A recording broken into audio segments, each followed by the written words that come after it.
दिनैनि साना रायमना ओनसोलनि थाखाय खूब मोनसे गोजोननाय एबा मोनसे मेमोरियेल डे होननानै जोङो बुङो आरो आं दिनै रायमना गड'लांगुर इक' टुरिजम ससाइटिनि जेनेरेल सेक्रेटारि जानानै नैबे पिनजिल्लिन रिजर्टआ दिनै बियो ओपन जाबाय दा बिनि थाखाय आङो लट अफ कंग्रेचुलेसन आङो बे रिजर्टनि जे अनार बिथां पिंकु नार्जारिखौ आङो बुङो मानोना बुङोब्ला दिनै बिथांनि नाजानायाव आरोबाव मोनसे रायमना नेशनेल पार्कआव दावबायबोगोन गासै दावबायारिफोरनि थाखाय बे मोजां मोनसे इनफ्रास्ट्राक्चार गोनां मोनसे रिजर्टआ दिनै बेखेव जाबाय बियो खूब गोजोननाय जोंनि थाखाय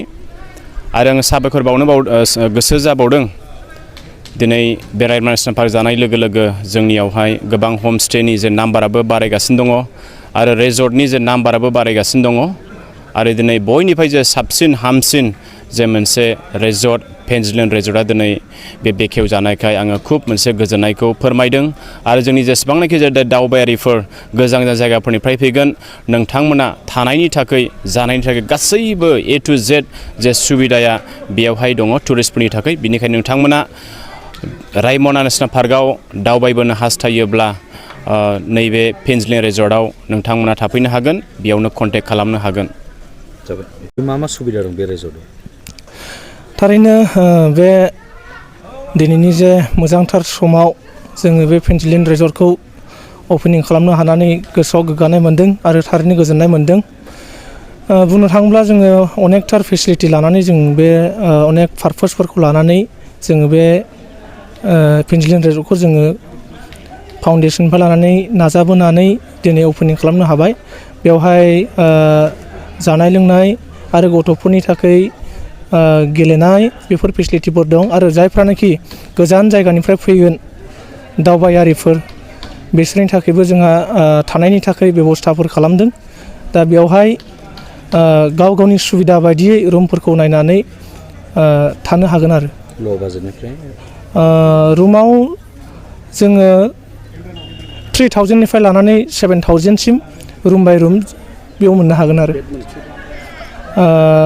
गासै रुमा जोंनिया 7टा दङ डिलाक्स रुम गोजा गासिबो डुवेल रुम आरो मोनसे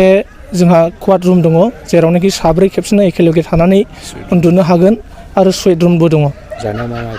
जानायाव जोंहा गासैबो रोखोमनि जानायखौ जोङो मोननो हायो जेरै चाइनिस इन्डियान फुड भेराइटिस बेफोर गासैखौबो मोननो हागोन आरो आं बे रिजर्टनि मेनेजार हिसाबै आङो आंनि नाम्बारखौनो आङो बुंनो सानबाय कन्टेक्ट खालामनो थाखाय जायफ्रानाखि गोजाननिफ्राय फैगोन बिसोरो रुमखौ बुकिं खालामनोबो हागोन बे कन्टेक्ट नाम्बारावनो आरो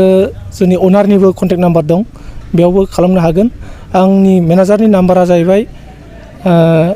7086761084 बे नाम्बाराव कन्टेक्ट खालामब्लाबो मोननो हागोन आरो बेयाव जुदि मोनाब्ला 9101203479 बे कन्टेक्ट नाम्बारावबो मोननो हागोन बुकिं खालामनो हागोन आरो फर एडभान्स बुकिं आरो फर एनि क्वेरिज